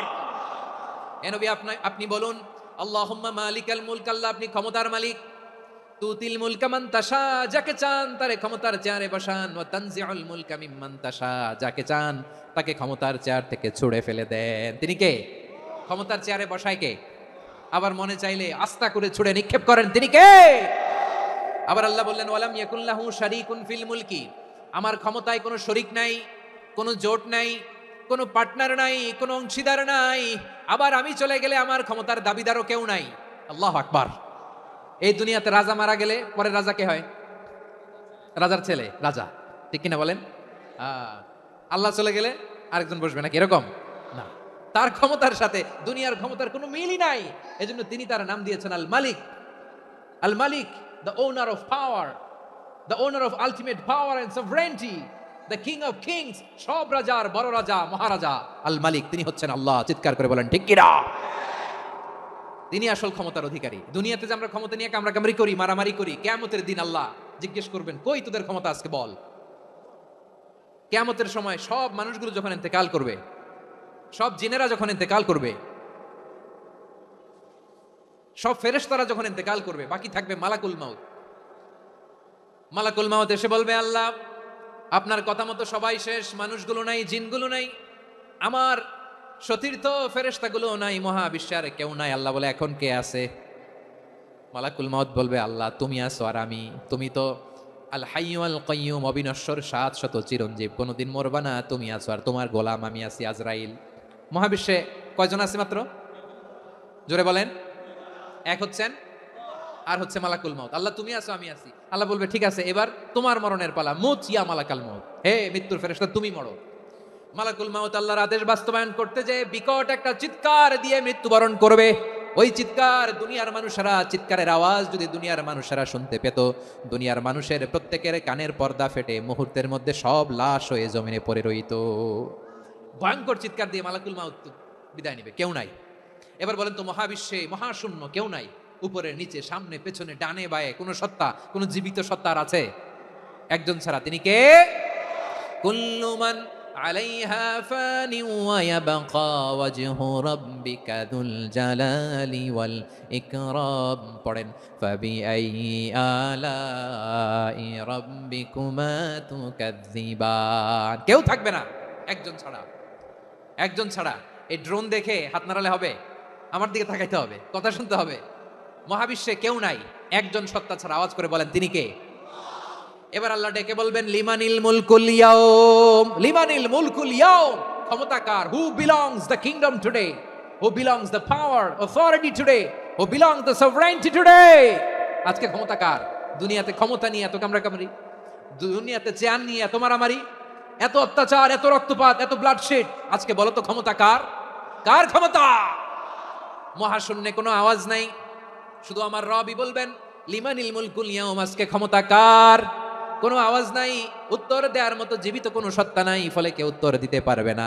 আল্লাহ নিজেই প্রশ্নের উত্তর দিয়ে বলবেন, লিল্লাহিল ওয়াহিদিল কাহ্হার। একচ্ছত্র অধিপতি, ক্ষমতার মালিক আল্লাহ ছাড়া কারোর জন্য কোনো ক্ষমতা নাই। চিল্লায় বলেন ঠিক কিনা? তাহলে আর রহমান আর রাহিমের পরে আমরা জানলাম আমার আল্লাহর আরেকটা সুন্দর গুণবাচক নাম হচ্ছে আল মালিক। কি নাম? আল মালিক, মানে দ্য কিং, রাজাধিরাজ, সব রাজার বড় রাজা, মহারাজা। এরপরে 4 নম্বরে আল্লাহ বললেন আল কুদ্দুস, তিনি হলেন আল কুদ্দুস। আল কুদ্দুস মানে হচ্ছে অতি পবিত্র, মহাপবিত্র, the most holy, the absolutely pure, যার কোনো খুঁত নাই। আল্লাহর কোনো খুঁত আছে? তিনি মহাপবিত্র। আল্লাহর পবিত্রতা যখন আমরা বর্ণনা করি আল্লাহ খুশি হয়ে যান, কারণ তার সত্তার একটা বৈশিষ্ট্য হচ্ছে তিনি আল কুদ্দুস। বারোয়াখালীবাসী আল্লাহর নামটা একটু জপেন না, বলেন আল কুদ্দুস, সবাই আওয়াজ করে আল কুদ্দুস। অতি পবিত্র, তার মধ্যে কোনো অপবিত্রতার ছিটে ফোঁটা নাই, মহাপবিত্র, the most pure, the most holy, অতি পবিত্র। ফেরেশতারা বলেছিল, আল্লাহ আপনি মানুষ কেন বানাবেন? নাহনু নুসাব্বিহু বিহামদিকা ওয়া নুকদ্দিসু লাক। এই যে নুকদ্দিসু কুদ্দুস পাইছেন? তারা বলেছিল, আল্লাহ মানুষ কেন বানাবেন? মারামারি করবে, আমরাই তো ভালো, আমরাই আপনার মহিমা বর্ণনা করি, আমরাই আপনার পবিত্রতা বর্ণনা করি। নুকদ্দিসু লাক, তার মানে আল কুদ্দুস। আবার আমার নবী, বিশ্বনবী যখন সিজদায় লুটিয়ে পড়তেন, আম্মা জানা এসে বলেন, আমরা তো সিজদার মধ্যে সুবহানা রাব্বিয়াল আলা বলেই শেষ, কিন্তু বিশ্বনবী তাহাজ্জুদের নামাজে, নফল নামাজে, সুন্নত নামাজে 3 বার সুবহানা রাব্বিয়াল আলা তাসবিহ পড়ার পরে তিনি পড়তেন সুবহুন কুদ্দুসুন রাব্বুল মালাইকাতি ওয়ার রূহ। সুবহ, কুদ্দুস, রাব্বুল মালাইকাতি ওয়ার রূহ। সিজদায় লুটিয়ে পড়ে বিশ্বনবী এই দোয়াটা পড়তেন নফল নামাজে, সুন্নাত নামাজে, কিংবা তাহাজ্জুদের নামাজে। সুবহানা রাব্বিয়াল আলার পরে কি পড়তেন? সুবহুন, আওয়াজ করে বলেন সুবহুন কুদ্দুসুন রাব্বুল মালাইকাতি ওয়ার রূহ। মানে আল্লাহ আপনি প্রশংসিত, আল্লাহ আপনি অতি পবিত্র, আপনি সব ফেরেশতা কুলের রব, ফেরেশতাদের সরদার জিব্রাইলের রব। সুবহানাল্লাহ। আজকে থেকে পড়বেন সেজদায়? হ্যাঁ, বারোখালীবাসী পড়বেন নাকি? হুজুর নামাজে তো পড়ি না। হ্যাঁ, এরকম নফল নামাজে, তাহাজ্জুদের নামাজে, সুন্নত নামাজে সেজদার যে তাসবিহ সুবহানা রাব্বিয়াল আ'লা 3 বার পড়ার পরে আমার ভাইরা, মহিলা প্যান্ডেলে আমার যে মায়েরা বোনেরা আছে, আজকে তো রেকর্ড হয়ে যাবে, কালকেই ভিডিও পেয়ে যাবেন। 3 বার সুবহানা রাব্বিয়াল আ'লা পড়ার পরে পড়বেন সুবুহুন কুদ্দুসুন রব্বুল মালাইকাতি ওয়ার রূহ। পড়বেন তো ইনশাআল্লাহ। আবার বিশ্বনবী বলেন ইন্নাল্লাহা তাইয়্যিব লা ইয়াকবালু ইল্লা তাইয়্যিবা। আল্লাহ পবিত্র, পবিত্রতা ছাড়া তিনি কিছু গ্রহণ করেন না, অপবিত্র কোনো কিছু আল্লাহ গ্রহণ করে না। অনেকে আছে ঘুষ খায়, সুদ খায়, অন্যায় অপরাধ চাঁদাবাজি যা আছে সব করে, হারাম টাকা, হারাম উপার্জন। এই হারাম উপার্জন দিয়ে আবার মসজিদ বানায়, আছে না নাই? ইনকাম সবটাই হারাম, ওইটা দিয়ে আবার এতিমখানা বানায়, আছে না নাই? আছে। ওইটা আল্লাহ কবুল করবে না, কারণ আল্লাহ নিজে পবিত্র। পবিত্র না হলে কিছুই অ্যাকসেপ্ট করেন না। সুবহানাল্লাহ পড়েন। তাহলে বুঝলাম তিনি আল কুদ্দুস মানে অতি পবিত্র। এরপরে আল্লাহ বলেন আমি হচ্ছি আসসালাম। আওয়াজ করে বলেন আসসালাম। আসসালাম মানে হচ্ছে শান্তির আধার। সালাম মানে কি? শান্তির আধার, যার কাছ থেকে শান্তি আসে। দ্য সোর্স অফ পিস, তিনি শান্তির আধার। এজন্য আমরা একে অপরের সাথে দেখা হলে কি বলি? সালাম। কি বলি? সালাম সালাম হাজার সালাম, সকল শহীদ স্মরণে আমার হৃদয় রেখে যেতে চাই তাদের স্মৃতির চরণে। সবাই বলেন সালাম সালাম হাজার সালাম, সকল শহীদ স্মরণে আমার হৃদয় রেখে যেতে চাই তাদের স্মৃতির চরণে। পড়েন আমিন। আমরা সকল ভাষা শহীদ, সকল মুক্তিযোদ্ধা, তাদের জন্য দোয়া করি। এবং 24-এর ছাত্র নাগরিক অভ্যুত্থানে যারা শাহাদাতের সর্বোচ্চ নাজরানা পেশ করে এই নতুন ভোরের বাংলাদেশ আমাদেরকে উপহার দিয়েছে, তাদের জন্য আল্লাহর কাছে দোয়া করি। সবাই বলেন আমিন। আমার প্রিয় বারোয়াখালীবাসী, আপনার কি ক্লান্ত হয়ে গেছেন? কষ্ট হচ্ছে? তাহলে যে 2-4 জন দাঁড়াচ্ছেন কেন? এই যে 2-1 জন যে বোতল ছুঁড়ে মারছো, তোমাদেরকে কি আমি দেখি নাই মনে করছো? এই বোতল ছুঁড়ে মারলা কেন? বসো বসো। হ্যাঁ, মেহেরবানি করে বসবেন, মেহেরবানি করে বসবেন। সবাই আওয়াজ করে তাকবীর পড়ুন, লিল্লাহে তাকবীর। এই আপনাদের গলার আওয়াজ। এতগুলো মানুষ তাকবীর পড়লে এতটুকু আওয়াজ হয় আমি বিশ্বাস করি না। আওয়াজ করে পড়েন সবাই, লিল্লাহে তাকবীর, লিল্লাহে তাকবীর, লিল্লাহে তাকবীর। আল্লাহর একটা নাম হচ্ছে আসসালাম, মানে হচ্ছে শান্তির আধার, দ্য সোর্স অফ পিস। শান্তি দেওয়ার মালিক কে? এজন্য শান্তি চাইবো কার কাছে? আল্লাহ তুমি আমার দেশটাকে শান্তিময় করো, বলেন আমিন। আল্লাহ তুমি আমাদের পরিবারের শান্তি নসিব করো, পড়েন আমিন। আল্লাহ আমাদের জীবনটাকে তুমি শান্তিময় করো, পড়েন আমিন। এজন্য বিশ্বনবী সালাম ফিরানোর পরে 3 বার পড়তেন আস্তাগফিরুল্লাহ, আস্তাগফিরুল্লাহ, আস্তাগফিরুল্লাহ। এরপরে বিশ্বনবী পড়তেন আল্লাহুম্মা আনতাস সালাম ওয়া মিনকাস সালাম তাবারাকতা রাব্বানা ইয়া যাল জালালি ওয়াল ইকরাম। ও আল্লাহ আপনি শান্তির আধার, আপনার কাছ থেকে শান্তি আসে, আপনি বরকতময়। এই দোয়াটা পড়েন আপনারা সালাম ফিরানোর পরে, পড়েন না? পড়বেন আজকে থেকে আল্লাহুম্মা আনতাস সালাম ওয়া মিনকাস সালাম তাবারাকতা ইয়া যাল জালালি ওয়াল ইকরাম। আবার জান্নাতের আরেকটা নাম হচ্ছে দারুস সালাম, মানে শান্তির ঘর। জান্নাতের আরেকটা নাম কি? দারুস সালাম। ওই দারুস সালামে আমরা যেতে চাই কি চাই না? আমরা ওই জান্নাতের অধিবাসী হতে চাই কি চাই না? এই বারোয়াখালীর ঐতিহাসিক তাফসীরুল কোরআনের ময়দানে আমরা যেমনি একত্রিত হলাম, আল্লাহর জান্নাতেও যেন আমরা এভাবে একত্রিত হতে পারি। আল্লাহ তুমি কবুল করো। আওয়াজ করে পড়েন আমিন। সালামের পরে আল্লাহ বললেন আল মুমিন। আমার আরেকটা নাম হচ্ছে আল মুমিন। আল মুমিন মানে হচ্ছে নিরাপত্তা দানকারী। আমাদের নিরাপত্তা দেয় কে? নাকি পুলিশ বাহিনী, নাকি বিজিবি, র্যাব, সেনাবাহিনী, হ্যাঁ, নাকি এই যে ফায়ার সার্ভিস? কারা নিরাপত্তা দেয়? আজকের এই প্রোগ্রামের জন্য আমাদের ফায়ার সার্ভিসের ভাইরা অনেক কাজ করেছেন, আমি শুনেছি। ভাইরা স্পেশালি দোয়া চেয়েছেন এবং তাদের একটা সুনাম আছে বাংলাদেশে। জীবনের ঝুঁকি নিয়ে ফায়ার সার্ভিস বাহিনী তারা বিপন্ন মানবতাকে রক্ষা করে, ঠিক কিনা বলেন? আমি ভাইদের জন্য দোয়া করি, এই ফায়ার সার্ভিস ইউনিটকে, এই ডিপার্টমেন্টকে আল্লাহ তাআলা তুমি কবুল করো। ওনারা আমাদের শৃঙ্খলা, শান্তি শৃঙ্খলা, সিকিউরিটি এনশিওর করেন, কিন্তু আসল নিরাপত্তা দেওয়ার মালিক কে? অনেক সময় এরকম হয় না যে অনেক সিকিউরিটি দিয়ে রাখছে, কিন্তু স্নাইপার দিয়ে এমন ভাবে গুলি করছে একেবারে বড় সাহেবের মাথায় যে গুলি লাগছে, আছে না নাই? এখন সবাই মিলে বডিগার্ডের ধরে, যাই বেটা বডিগার্ড, এত টাকা দিয়ে বডিগার্ড রাখছি, আমাদের স্যারের মাথায় গুলি লাগলো কিভাবে? তো বডিগার্ড বলে আপনার স্যারের বডি তো আছে, এই যে বডি নিয়ে যান, আমি তো রুহু গার্ড না, রুহ গার্ড হচ্ছে একজন, চিল্লায় বলেন তিনি কে? আমার ভাইরা, দুনিয়াতে টাকা হলে বডিগার্ড মিলে, কিন্তু রুহ গার্ড মিলে? রুহ গার্ড মিলে? যে আমি 10 লক্ষ টাকা দিব, রুহ গার্ড লাগবে, আমার রুহ কেউ চিনে নিতে পারবো না, এরকম পাওয়া যায়? কি পাওয়া যায়? হ্যাঁ, বডিগার্ড পাওয়া যায়, রুহ গার্ড পাওয়া যায় না। ওই রুহের নিরাপত্তা দেয় কে? আল মুমিন, দ্য প্রোভাইডার অফ সিকিউরিটি। তিনি নিরাপত্তা দেয় তার নেককার বান্দাদেরকে, দুনিয়াতে নিরাপত্তা দেয়, আখিরাতেও নিরাপত্তা দেয়, ঠিক কি না? আবার আল্লাহ বললেন আল্লাযী আত'আমাহুম মিন জু'ইন ওয়া আমানাহুম মিন খাউফ। তিনি এমন সত্তা যিনি ক্ষুধা লাগলে তোমাদেরকে খাদ্যের ব্যবস্থা করে, আবার ভয়ের সময় তিনি তোমাদেরকে নিরাপত্তার ব্যবস্থা করে, ঠিক কিনা বলেন? দিও তৃষ্ণা পেলে ঠান্ডা পানি, ক্ষুধা পেলে লবণ ভাত, আল্লাহ এই গরিবের শোনো শোনো মোনাজাত, আল্লাহ এই গরিবের শোনো শোনো মোনাজাত, আল্লাহ এই গরিবের। দিও তৃষ্ণা পেলে ঠান্ডা পানি, ক্ষুধা পেলে লবণ ভাত, আল্লাহ এই গরিবের। পড়েন আমিন। আমরা যখন বিপদে পড়ি নিরাপত্তা দেয় কে? সাগরের তুফানের ভেতরে পড়ে যখন আল্লাহর কাছে ফরিয়াদ করি আমাদেরকে বাঁচায় কে? বিমানের ভেতরে যখন বিপদে পড়ি, যখন আল্লাহর কাছে সাহায্য চাই, বাঁচায় কে? কঠিন বিপদের মুহূর্তে আমাদেরকে সিকিউরিটি দেয় কে? সে আল্লাহ বললেন আমার আরেকটা নাম হচ্ছে আল মুমিন, আমি নিরাপত্তা দেই। এরপরে আল্লাহ বললেন আমার আরেক নাম হলো আল মুহাইমিন। আরেক নাম কি? আল মুহাইমিন। আল মুহাইমিন মানে হচ্ছে দ্য ওভারসিয়ার, দ্য অবজারভার, পর্যবেক্ষক, যিনি মনিটরিং করেন আমাদের সব অ্যাক্টিভিটি, তিনি মনিটরিং করেন, কোনোভাবে তার চোখকে ফাঁকি দেওয়া যায় না। আল্লাহর চোখ ফাঁকি দেওয়া যায়? আচ্ছা আওয়াজ করে বলেন তো, পুলিশ ভাইদের চোখ, পুলিশের চোখ মাঝে মাঝে ফাঁকি দেওয়া যায় কি যায় না? সেনাবাহিনীর চোখ, র্যাবের চোখ, ইনকাম ট্যাক্স অফিসারের চোখ, দুর্নীতি দমন কমিশনারের চোখ, কিন্তু আল্লাহর চোখ? আল্লাহর চোখকে কশ্চিনকালেও কখনো ফাঁকি দেওয়া যাবে?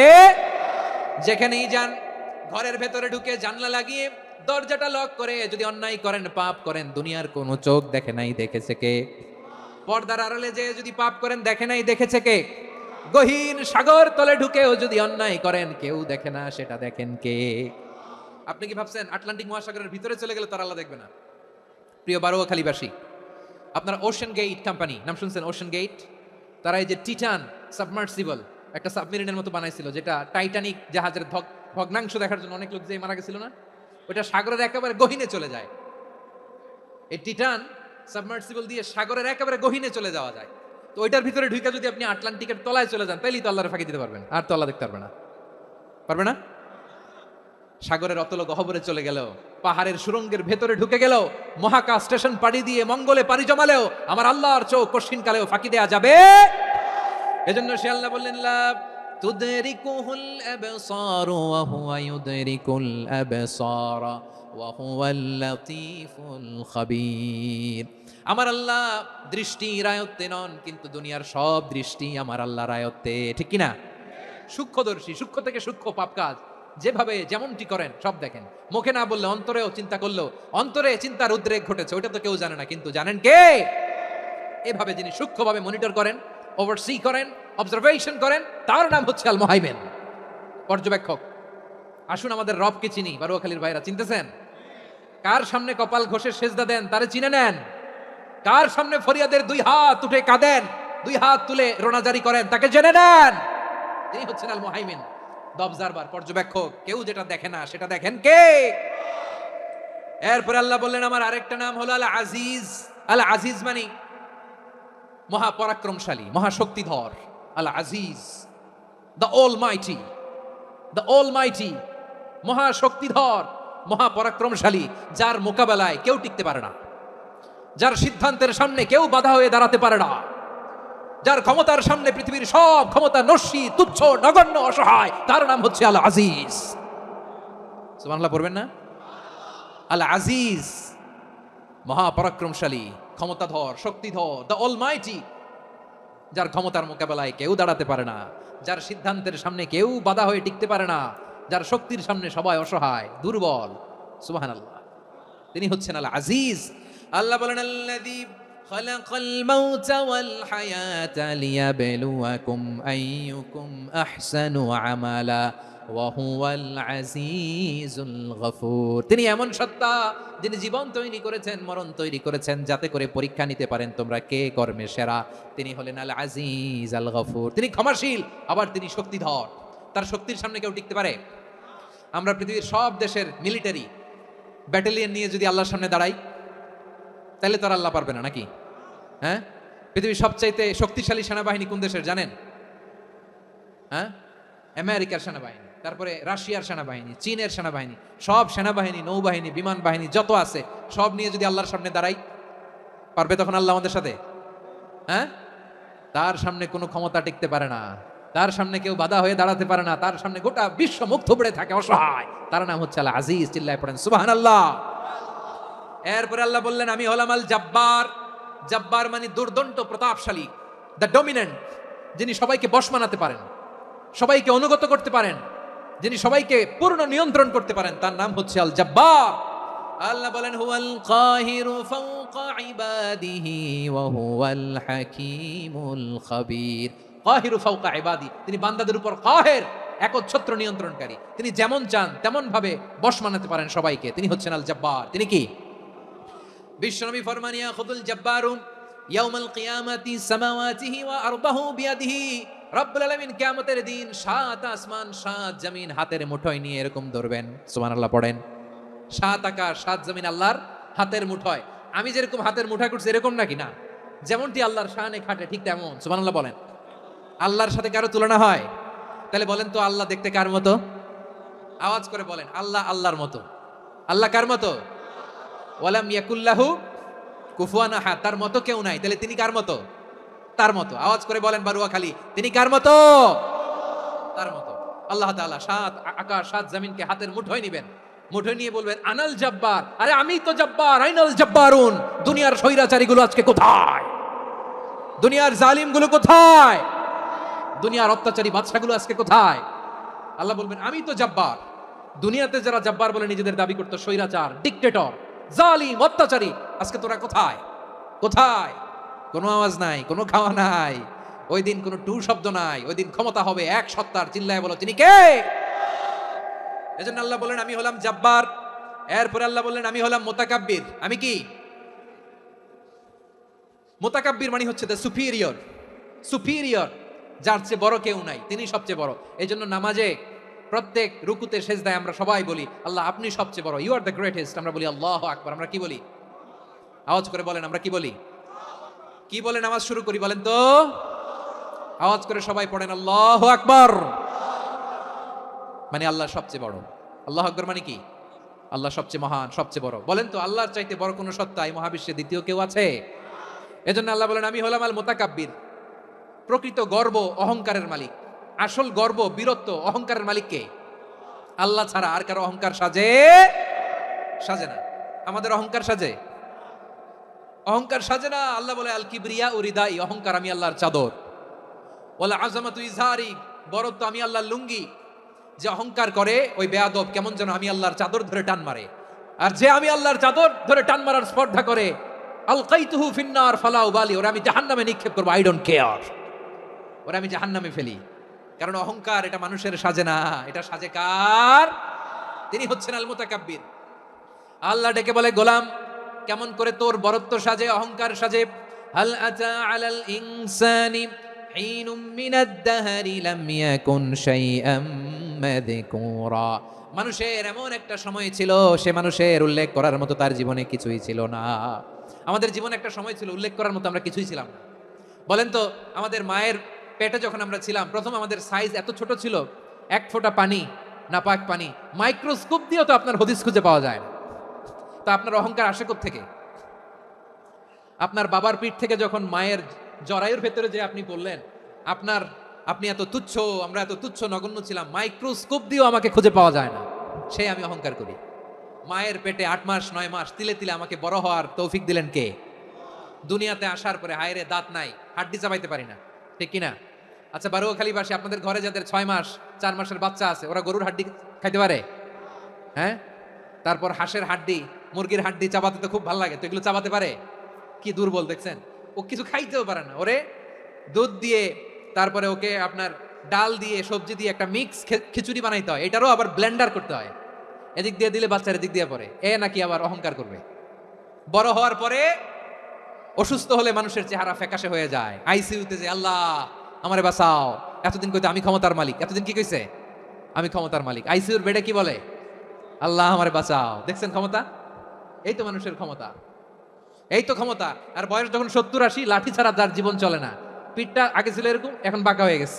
এ করে অহংকার, এ করে বড়ত্বের গর্ব আর বড়াই। আল্লাহ বলে মানুষের জন্য অহংকার সাজে না, বড়ত্ব মানুষের মানায় না, দাম্ভিকতা মানুষের মানায় না, অহংকার গর্ব বড়ত্ব এগুলো একজনের জন্য। আওয়াজ করে বলেন তিনি কে? আল মুতাকাব্বির, দ্য সুপিরিয়র, সবচেয়ে বড় বড়ত্ব এবং গর্বের অধিকারী।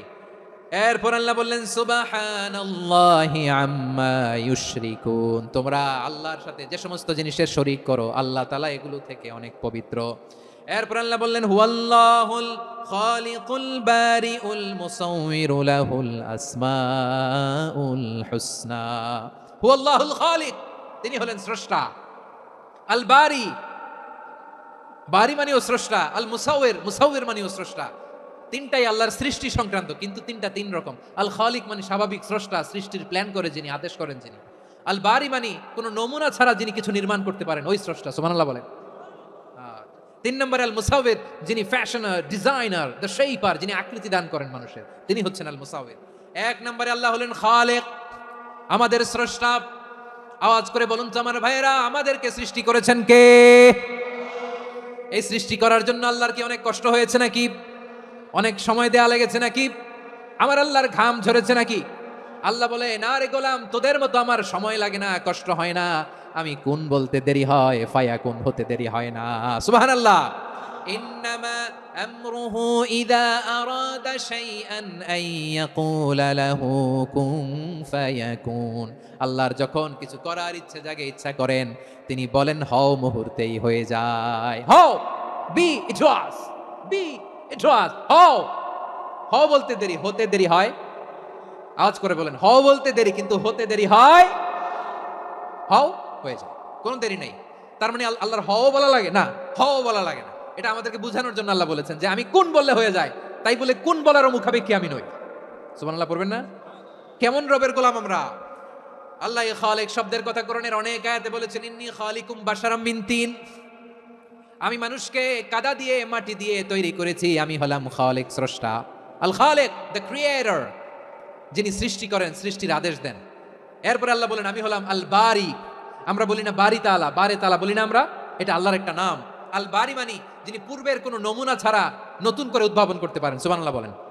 আচ্ছা, দুনিয়াতে আমরা কিছু বানাতে হলে পূর্বের নমুনা দেখার দরকার আছে না নাই? কোন একটা কিছু ডিজাইন করতে গেলে মানুষ কি করে? আগের ডিজাইনটা দেখে, আগের একটা ডেমো দেখে, ঠিক কিনা বলেন? তো আল্লাহ তো আগের একটা নমুনা দেখে আমাদেরকে বানাইছে, তাই না? আমাদেরকে বানানোর আগে আল্লাহর কাছে কোনো নমুনা ছিল না, অস্তিত্বহীন থেকে তিনি আমাদেরকে অস্তিত্ব এনেছেন। নমুনা ছাড়া যিনি কিছু তৈরি করতে পারেন তাকে আরবিতে বলে আল বারি, দ্য ইনভেন্টর, উদ্ভাবক। কিছুই ছিল না, ওইটা থেকে যিনি তৈরি করেন তিনি বারি। ফাতুবু ইলা বারিইকুম, তোমাদের ওই রবের কাছে ফিরে যাও। তাহলে সৃষ্টি সংক্রান্ত আল্লাহর এক নম্বর নাম আল খালিক, আওয়াজ করে বলেন আল খালিক। দুই নম্বরে আল বারি, আওয়াজ করে বলেন আল বারি। তিন নম্বরে আল্লাহ বললেন আমি হলাম আল মুসাওয়ির, আমি আকৃতি দানকারী, the fashioner, the designer, the shaper. Allah তাআলা আমাদের আকৃতি দান করেন। আমাদের দেহাবয়বের আকৃতি দান করেছেন কে?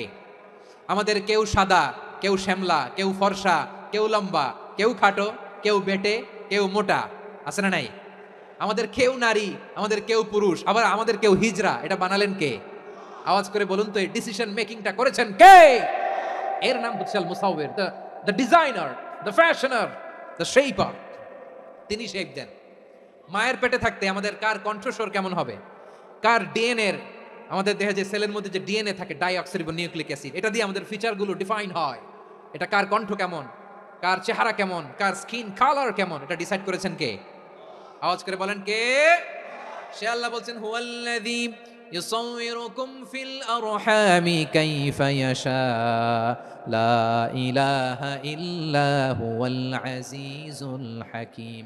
তিনি এমন সত্তা যিনি মায়ের পেটে থাকতেই তোমাদের চেহারার আকৃতি দিয়েছেন, যেমন চেয়েছেন তেমন দিয়েছেন। তিনি কে? আপনার চেহারা ডিজাইন করছে কে?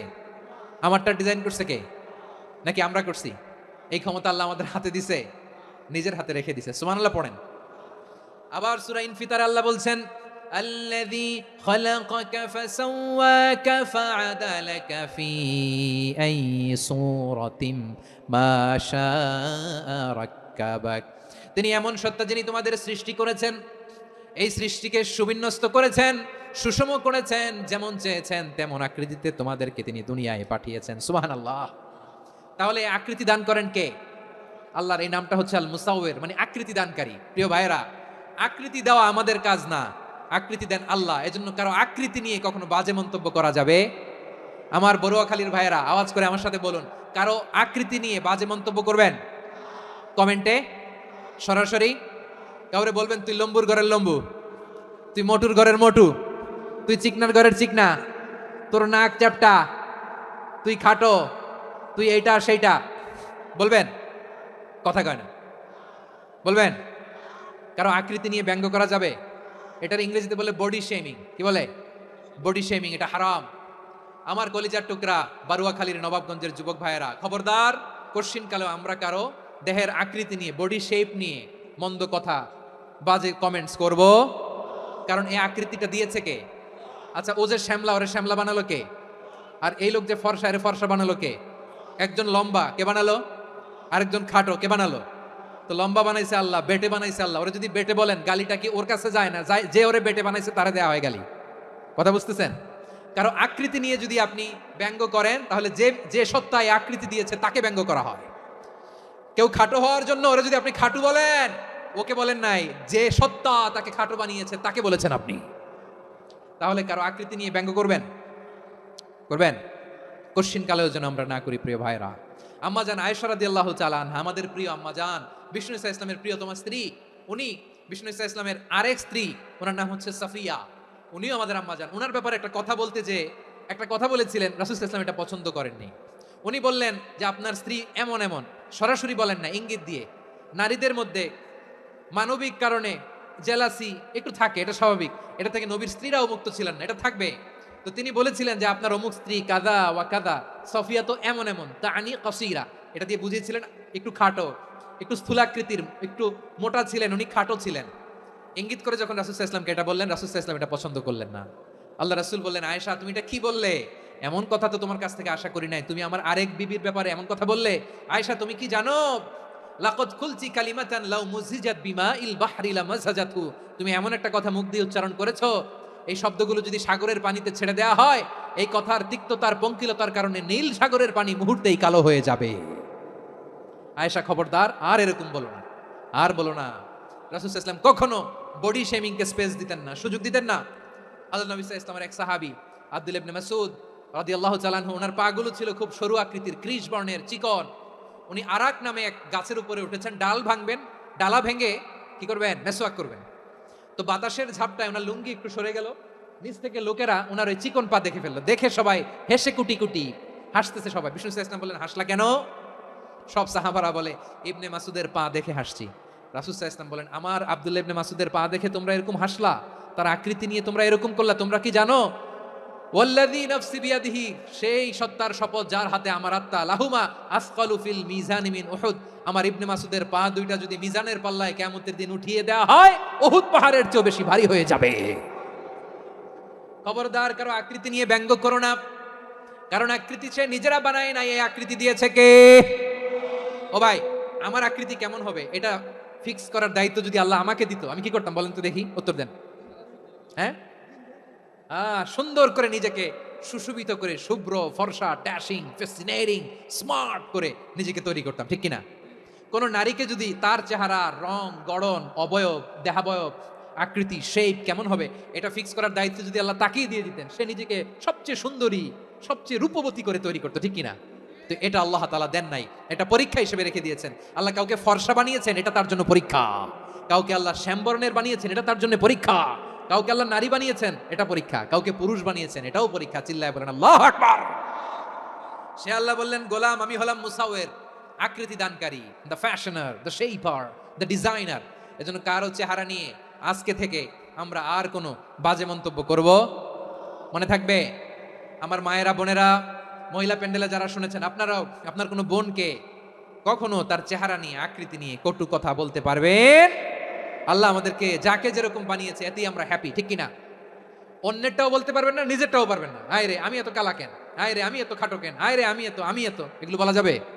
এটা আমাদের একটা বড় আকীদার সাথে কন্ট্রাডিক্ট করে। সেটা হচ্ছে আর রিদা বিল কাদা। বিশ্বাসীরা আল্লাহ যেটা আমাদের জন্য কাদা ফয়সালা করেছেন এটাতে রাদি থাকে, সন্তুষ্ট থাকে, ঠিক কিনা বলেন? আর যদি আপনি কমপ্লেইন করেন তাহলে আপনার অসন্তোষ আপনি প্রকাশ করলেন। নারী হয়ে আপনি খুশি হবেন, আপনি পুরুষ তো এতেই খুশি হবেন। এখন পশ্চিমা বিশ্ব থেকে একটা রোগ বেরোইছে, এটার জেন্ডার ডিসফোরিয়া বলে। নারী হয়ে সে খুশি না, সে পুরুষ হতে চায়, এরকম আছে না নাই? পুরুষ দিব্যি পুরুষ, সুস্থ পুরুষ, পুরুষ হয়ে হ্যাপি না, সে নারী হতে চায়। শরীফ হতে শরীফার গল্প আপনারা শোনেন নাই? এগুলোর সাথে ইসলামের কোনো সম্পর্ক? তাহলে আমাদের আকৃতি দেয় কে? চিল্লায় বলেন। আমার শেপ কিরকম, নিজের শেপ নিয়ে কমপ্লেন করবেন? অন্যের বডি শেপ নিয়ে আর কোনোদিন বডি শেমিং করবেন? যদি করেন গালিটা কি তাকে দেয়া হলো নাকি আমার রবকে দেয়া হলো? এরপর আল্লাহ বললেন লাহুল আসমাউল হুসনা, 14টা 13টা বলে ফেলছে আরেকটা। আল্লাহর এরকম অনেক সুন্দর সুন্দর নাম আছে। ইউসাব্বিহু লাহু মা ফিস সামাওয়াতি ওয়াল আরদি ওয়া হুয়াল আজিজুল হাকীম। আকাশ জমিনে যা কিছু আছে সব কিছু তাসবিহ পড়ে একজনের, তিনি কে? সাব্বাহা লিল্লাহি মা ফিস সামাওয়াতি ওয়াল আরদি ওয়া হুয়াল আজিজুল হাকীম। আকাশে জমিনে যেখানেই যেটা থাক না তাসবিহ পড়ে কার? জিকির করে কার? কিন্তু এই জিকিরের ভাষা আমরা বুঝি না। আপনারা কি জানেন এই যে মাউন্ট এভারেস্ট, এটাও জিকির করে কার? আমাদের বান্দরবানের যে চিম্বুক পাহাড় জিকির করে কার? আমাদের ময়মনসিংহের গারো পাহাড় জিকির করে কার? এই যে বারুয়াখালীর বিশাল বিশাল গাছগুলো, বৃক্ষরাজি, এগুলো জিকির করে কার? আকাশের ওই নীলিমায় নদীরা যায় ছুটে যায়, সাগরের ওই মোহনায় পাখ পাখালি আর সাগরে নদী, পাখ পাখালি আর সাগরে নদী কার গুণগান গায়। আল্লাহু আল্লাহ আল্লাহু আল্লাহ, আল্লাহর গুণগান গায়। সবাই পড়েন আল্লাহু আল্লাহ আল্লাহু আল্লাহ, আল্লাহর গুণগান গায়। সুবহানাল্লাহ পড়েন। চোখে আমরা যা দেখি সব গুণগান গায় কার? এজন্য আল্লাহ বললেন ওয়া ইম মিন শাইইন ইল্লা ইউসাব্বিহু বিহামদিহি ওয়ালাকিন লা তাফকাহুনা তাসবিহাহুম। নবমণ্ডল ভূমণ্ডল আকাশে কিংবা জমিনে যেখানেই যেটা থাক না সব আল্লাহর তাসবিহ পড়ে, কিন্তু সে তাসবির ভাষা তোমরা বোঝো না, ঠিক কি না? তাদেরও তাসবির ভাষা আছে। পাখিগুলো তাদের ভাষায় আল্লাহর জিকির করে, পাহাড় তাদের ভাষায় আল্লাহর জিকির করে, সাগরগুলো জলোচ্ছ্বাসে ঢেউয়ের তালে তালে আল্লাহর জিকির করে। সুবহানাল্লাহ পড়েন। সে আল্লাহ বললেন ইউসাব্বিহু লাহু মা ফিস সামাওয়াতি ওয়াল আরদি, আকাশে যা আছে তাও আল্লাহর তাসবিহ পড়ে, জমিনে যা আছে তাও আল্লাহর তাসবিহ পড়ে। ওয়া হুয়াল আজিজুল হাকীম, তিনি হলেন আজিজ, মহাপরাক্রমশালী, প্রজ্ঞাময়। আল আজিজ এই ব্যাখ্যা আগে করেছি। আল হাকিম সর্বশেষ 14 নম্বর আল্লাহ তাআলার গুণবাচক নামটি হচ্ছে আল হাকিম। আল হাকিম মানে হচ্ছে প্রজ্ঞাময়, the wise, the all wise. আল্লাহর সব কাজে প্রজ্ঞা আছে না নাই? আল্লাহর চিন্তা, আল্লাহর আদেশ, আল্লাহর সৃষ্টি সবকিছু প্রজ্ঞায় পরিপূর্ণ। সুবহানাল্লাহ। কারণ তিনি আল হাকিম। আরবিতে বলে ফিউলুল হাকিম লা ইয়াখলু আনিল হিকমা। হাকিমের কোনো কাজ হিকমত থেকে শূন্য নয়। আল্লাহ যাই বলে এর মধ্যে হিকমত আছে না নাই? আল্লাহর এই কোরআনের ভেতরেও হিকমত আছে না নাই? আল্লাহর কালামের প্রতিটি বাণী, প্রতিটি বাক্য, প্রতিটি শব্দের ভেতরে প্রজ্ঞা লুকিয়ে রেখেছে কে? আল্লাহর সৃষ্টির ভেতরেও প্রজ্ঞা আছে না নাই? অনেক কিছু আল্লাহ তৈরি করেছে, আমাদের মাথায় প্রশ্ন জাগে, হায় হায় এটা কেন আল্লাহ তৈরি করলো? এটার ভেতরেও রহস্য আছে না নাই? এজন্য বিশ্বাসীরা বলে রব্বানা মা খালাকতা হাযা বাতিলান সুবহানাকা ফাকিনা আযাবান নার। ও আমাদের রব, এই জমিনে যা আমরা দেখি কোনো কিছুই তুমি এমনি এমনি সৃষ্টি করো নাই, তুমি আগুনের শাস্তি থেকে আমাদেরকে বাঁচাও, পড়ে না আমিন। সব কিছুর মধ্যে হিকমা আছে, এই কোরআনেও হিকমা আছে। আল্লাহ বলছেন ইয়াসিন ওয়াল কোরআনিল হাকিম, প্রজ্ঞাময়, বিজ্ঞানময় কোরআনের শপথ। আল্লাহর সব কাজের ভেতরে হিকমা, প্রজ্ঞা আছে না নাই? সে আল্লাহ বললেন গোলাম, সূরা হাশরের শেষ 3 আয়াতের ভেতরে আমি আল্লাহর 14টি গুণবাচক নাম উল্লেখ করে দিয়েছি। যখন জপতে মন চাইবে এই নামগুলো দিয়ে জপবি, যখন ফরিয়াদ করবি আমার এই নামগুলো দিয়ে আমি আল্লাহর কাছে ফরিয়াদ করবি, ঠিক কিনা বলেন? রাজি আছেন? এই যে আর রহমান,